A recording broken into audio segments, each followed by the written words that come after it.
பருவமழை தொடங்கினால் அந்த இடிமின்னல் குறையும். ஆனால் தற்போதைய நிலையில நமக்கு பருவமழை முழுமையாக தொடங்காததன் காரணமா இடிமின்னல் தீவிரமாக இருக்கு.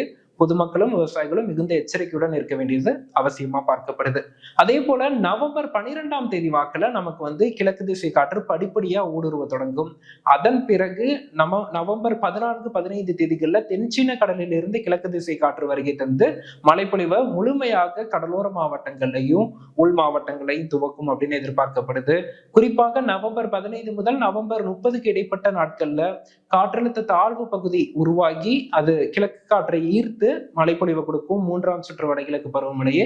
அதனைத் தொடர்ந்து தாழ்வு பகுதி, தாழ்வு மண்டலம் போன்ற அமைப்புகளும் நவம்பர் இறுதி வாரத்துல மழைப்பொழிவு கொடுக்கக்கூடிய ஒரு ஆழ்ந்த காற்றழுத்த தாழ்வு மண்டலம் அல்லது புயல் சின்னம் உருவாகி புயல் போன்ற அமைப்பு வட தமிழக கடற்கரை நோக்கி வருகை தந்து தமிழகத்தில் பருவமழையை தீவிரப்படுத்தும் அப்படின்னு எதிர்பார்க்கப்படுது.